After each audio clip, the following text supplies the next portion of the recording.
नमस्कार, मैं हूं दीपाली राणा। आप देख रहे हैं टॉप 50 शेयर्स और आज के मोमेंटम स्टॉक्स को हम चर्चा में शामिल करेंगे और अगले सेक्टर्स पर बातचीत करेंगे।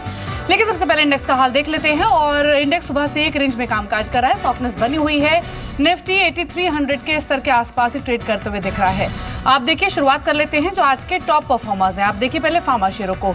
आज के लैक लस्टर मार्केट में हमने देखा है कि बैंक्स हों या फिर एनर्जी स्टॉक्स हों, वो दबाव में ट्रेड कर रहे हैं, लेकिन परफॉर्मेंस है फार्मा स्टॉक्स में। आप देखिए ऑरबिंदो फार्मा, सिप्ला, ग्लेनमार्क, अजंता फार्मा, वॉकहार्ड अच्छी मजबूती लेकर कामकाज कर रहे हैं और हाल ही में जो डेवलपमेंट्स हुई भी हैं फार्मा स्पेस में, वो इस पूरे सेक्टर को ट्रिगर प्रोवाइड कर रही है।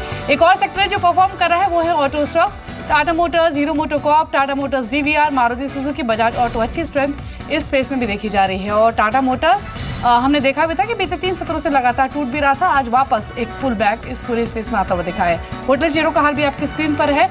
कुछ चुनिंदा स्टॉक्स हैं जो कि अच्छी परफॉर्मेंस दिखा रहे हैं। टीजीबी बैंक को 20% ऊपर है। एशियन होटल में करीब 1% की मजबूती है।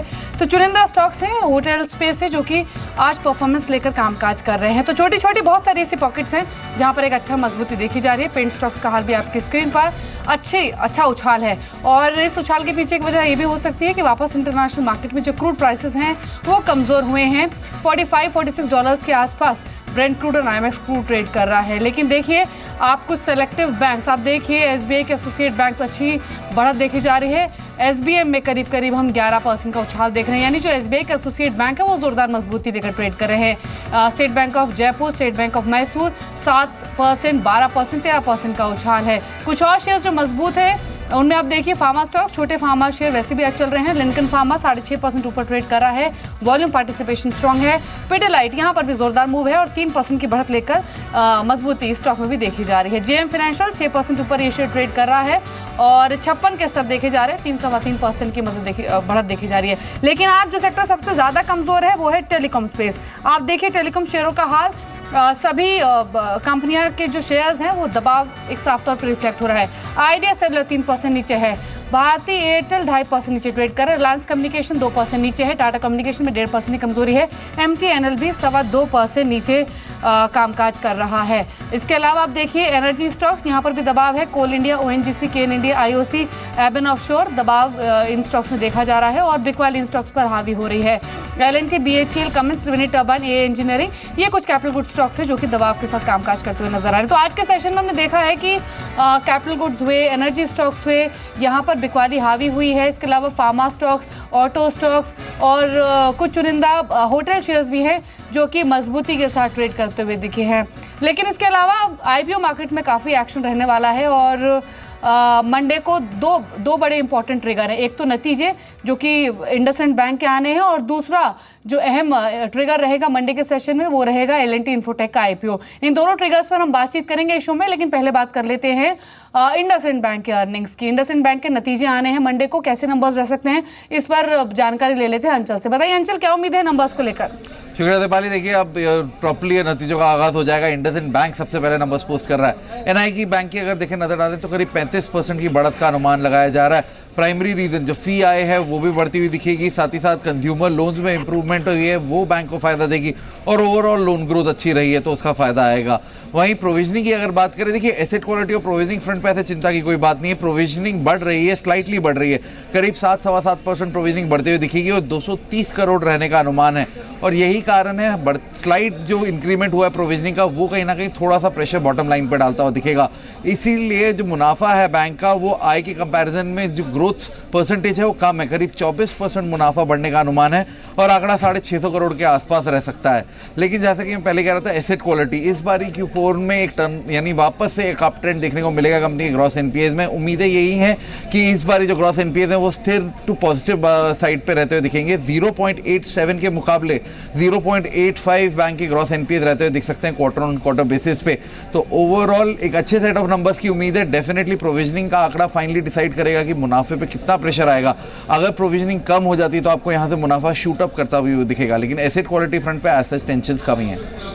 तो इंडसइंड बैंक कई क्वार्टर से कंसिस्टेंट विनिंग जो पोजीशन है बैंकिंग स्पेस में वो इंडसइंड बैंक ने मेंटेन की हुई है, खासतौर से अर्निंग्स के लिहाज से, और इस बार भी अच्छे नतीजों की उम्मीद है। और आप देखिए नतीजों से पहले शेयर दिन के उच्चतम स्तरों पर ट्रेड करा है, 1.25% की बढ़त लेकर 1118 के लेवल्स पर, और एक स्ट्रॉन्ग परफॉर्मर प्राइस बिहेवियर के लिहाज से भी रहा है और अर्निंग्स के लिहाज से तो एक डिसेंट सेट ऑफ अर्निंग्स लगातार इस कंपनी ने पोस्ट किए भी हैं। शुक्रिया अंचल आपका, नतीजे कैसे रह सकते हैं इस बारे में अपडेट देने के लिए। अब चंदन तापड़े भी हमारे साथ मौजूद है। चंदन, गुड आफ्टरनून। पहले तो मैं बैंकिंग स्टॉक्स पर ही कमेंट लेना चाहूंगी। अभी हम बात कर रहे थे इंडसइंड बैंक की, हालांकि जो नतीजे कैसे रहेंगे वो इस स्टॉक का गोइंग फॉरवर्ड प्राइस बिहेवियर काफी हद तक तय करेंगे, लेकिन आज दिन के उच्चतम स्तरों पर भी है।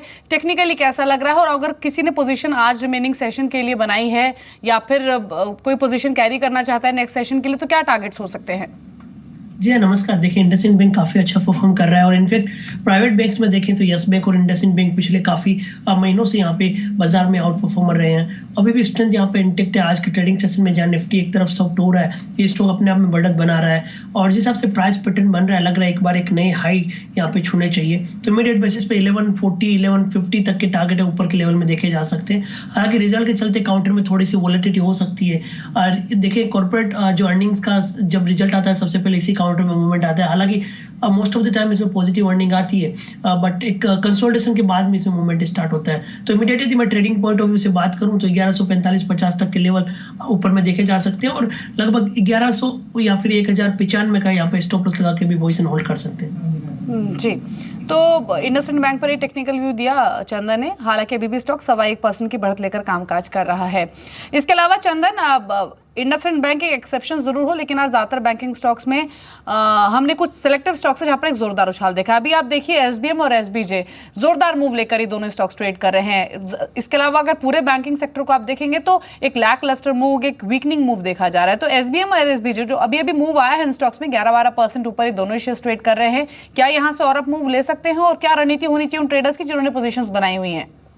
जी, आपने बिल्कुल सही कहा। एक तरफ बैंक निफ्टी देखें, लगभग 8-10% ऑफ बिकवाली देखने को मिल रही है। 18,000 के लेवल को संभाल नहीं पा रहा, 18,000 के नीचे फिसलने की ट्राई कर रहा है। हालांकि स्ट्रक्चर अभी तक वीक नहीं हुआ है, बट थोड़ी सी एक हेवीवेट्स काउंटर में इतनी बाइंग नहीं आ रही, उसकी वजह से यहाँ पे वीक स्ट्रक्चर देखने को मिल रहा है। मैं यहाँ पे यदि एसबीबीजे और एसबीएम के काउंटर्स की बात करूँ तो एसबीआई के मर्जर के बाद में most of the in counters में पॉजिटिव मोमेंटम देखने को मिला था। स्पेशली एसबीबीजे की बात करें तो यहाँ पे एक पोल एंड फ्लैग पैटर्न बना है। लगभग 10-12 दिन की कंसोलिडेशन के बाद में स्टॉक ने 675 का हार्डर निकाला है। तो ये जो भी बाइंग हुई है वो टेक्निकल ब्रेकआउट की वजह से बाइंग है। 675 का लेवल जब तक होल्ड करता है, मेरा मानना है ऊपर में 745-750 तक के लक्ष्य भी देखे जा सकते हैं। तो यहाँ पे पॉजिटिव बायस रहेगा, और मेरा मानना है आप बरकरार रह सकते हैं। और एसबीएम में भी मेरा लग रहा है कि 4 से 5% की रैली है वो आ सकती है।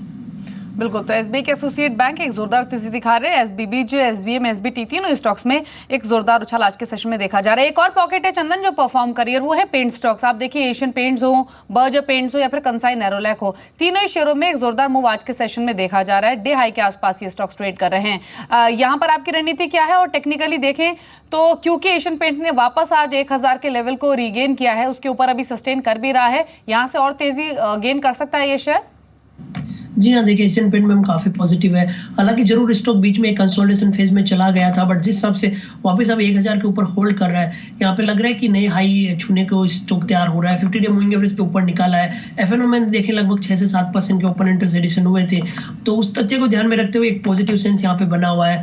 लगभग देखें 3-4 वीक के कंसोलिडेशन के बाद में इसने 1010 को निकाल के उसके ऊपर कामकाज करने को तैयार है। तो मेरे हिसाब से 1045-1050 तक के लक्ष्य ऊपर में बनाए जा सकते हैं। वहीं दूसरे पेंटिंग काउंटर देखें, बजट पेंट में भी एक अच्छी खासा रनअप पिछले 2 सप्ताह में देखने को मिला है, बट इसमें 300 का हर्डल है। 300 निकालेगा तभी जाके कोई एक नया मुंह देखने को मिल सकता है। और कंसाई नेरोलैक की बात करें तो ये एक आउट परफॉर्मर काउंटर है, नए ब्रेकआउट्स पे चल रहा है, लाइफ टाइम हाई पे चल रहा है। 335-340 तक के लेवल यहाँ पे देखे जा सकते हैं। तो मोमेंटम के हिसाब से कंसाई नेरोलैक एक बेहतर काउंटर है। एशियन पेंट भी अब कंसोलिडेशन ब्रेकआउट दे रहा है, बर्जर पेंट है वो एक हर्डल के आसपास है।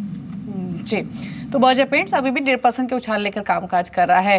साथ ही ऑटो स्टॉक्स और फार्मा स्टॉक्स, ये दो और पॉकेट है जो कि स्ट्रेंथ दिखा रही है। पहले फार्मा की बात कर लेते हैं। चंदन, छोटे फार्मा स्टॉक्स हम देख रहे हैं लगातार कई सत्रों से चल रहे हैं। आज भी बिहेवियर देखिए, ब्लिस जीवीएस फार्मा का, सुवेन लाइफ साइंसेस का, लिंकन फार्मा का, ऑरोबिंदो फार्मा, ग्लेनमार्क, सभी स्टॉक्स में अच्छे खासे गेंस देखे जा रहे हैं। लेकिन अगर कोई fresh trading strategy remaining session के लिए या फिर पोजिशनल पर्सपेक्टिव से किसी को क्रिएट करनी हो तो टेक्निकली कौन से वो शेयर्स हैं फार्मा पॉकेट से जो कि आपको स्ट्रॉन्ग लग रहे हैं? यहाँ पे मैं ओरो फार्मा और ग्लेनमार्क फार्मा की तरफ व्यू देना चाहूंगा। अब मेरा मानना है कि यदि फार्मा काउंटर में बाइंग आती है तो मिड कैप में ये दोनों काउंट परफॉर्म करते हुए नजर आएंगे।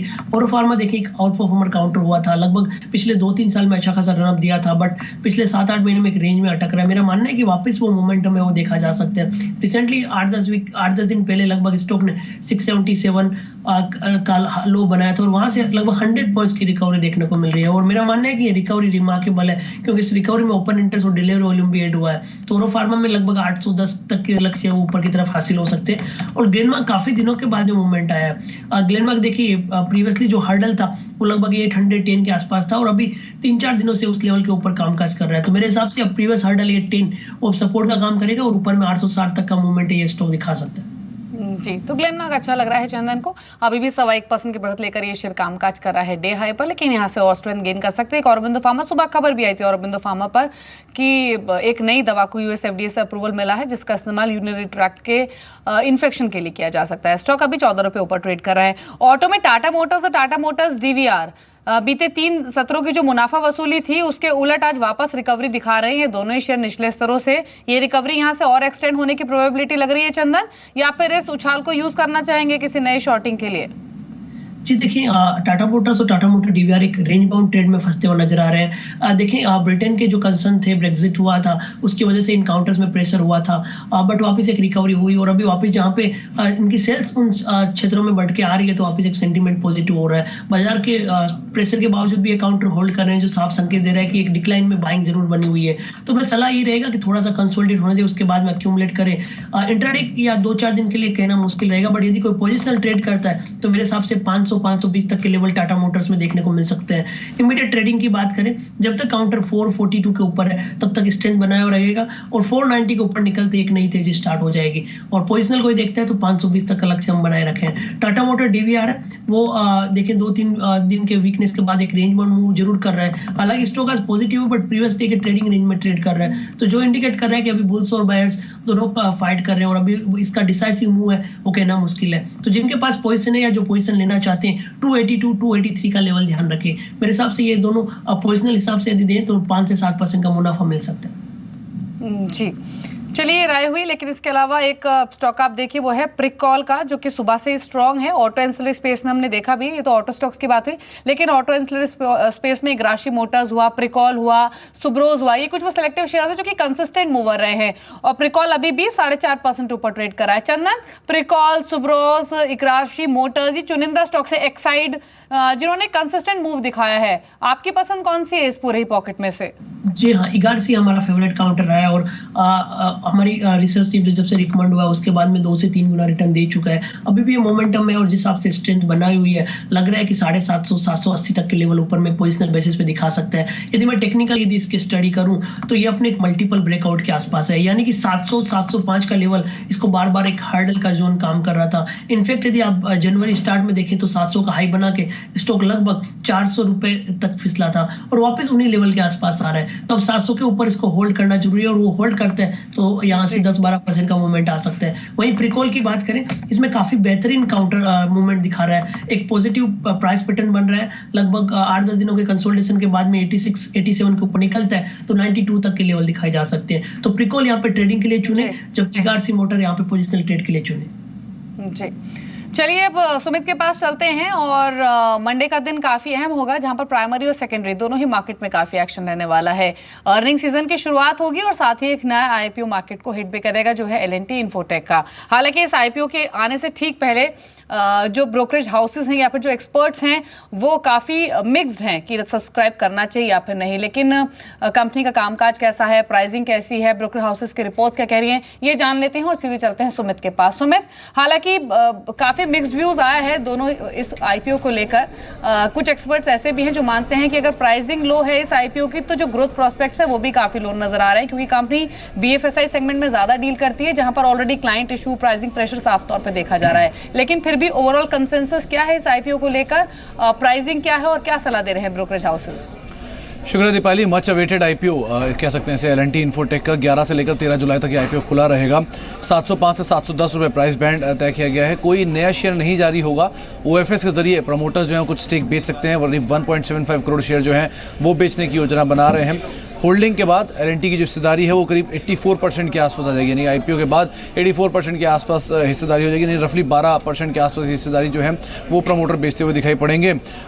10 रुपये का रिटेल जो इन्वेस्टर्स उनको डिस्काउंट भी दिया जा रहा है और साथ ही साथ 20 का एक लॉट साइज भी रखा गया है। कंपनी जैसे कि आप कह भी रहे थे कि IT स्पेस के अंदर है, मेजर रेवेन्यू ड्राइवर्स के वही ट्रेडिशनल, यानी कि 70% के आसपास जो रेवेन्यू है वो कंपनी को US मार्केट से आता है, 17% के आसपास यूरोपियन मार्केट से आता है। आई की जिस तरह एक ग्रोथ देखने को मिली है पिछले, अगर साल दर साल के हिसाब से देखें तो 2 साल पहले जो ग्रोथ ट्रेजेक्टरी कंपनी मेंटेन की थी, फिर एक डिप आया, फिर दोबारा एक रिवाइवल आता हुआ दिखाई पड़ा कंपनी के नंबर्स के अंदर। तो मोर और लेस नंबर्स में एक ग्रोथ आई है पिछले साल के कंपैरिजन में, लेकिन हाँ बहुत ज़्यादा स्टेबल ग्रोथ एटलीस्ट नहीं देखने को मिली है। इसके अलावा बाकी पीएस से कंपैरिजन देखें, चाहे आप TCS या फिर कोई भी मिड टीयर IT कंपनी से कंपैरिजन देखें तो उनके कंपैरिजन में इसकी EPS wise slightly in range है या लोअर एंड पे कह सकते हैं कुछ कंपनियों के। लेकिन ज़्यादातर ब्रोकर्स का ये मानना है, अगर आप किसी ब्रोकर को उठा के देख ले, फिलिप कैपिटल मानता है कि यहाँ से अवॉइड करके आप चल सकते हैं, प्राइसिंग को लेकर थोड़ा इशू है, लेकिन एजकॉन कैपिटल GEPL कैपिटल का मानना है कि सब्सक्राइब किया जा सकता है। इनफैक्ट शेयर खान की रिपोर्ट ये भी आई, उनका मानना है कि अट्रैक्टिव वैल्यूएशन के दाम के आधार पर आप इसमें निवेश कर सकते हैं और लॉन्ग टर्म होराइजन के हिसाब से भी आप इस शेयर को देख सकते हैं। शुक्रिया।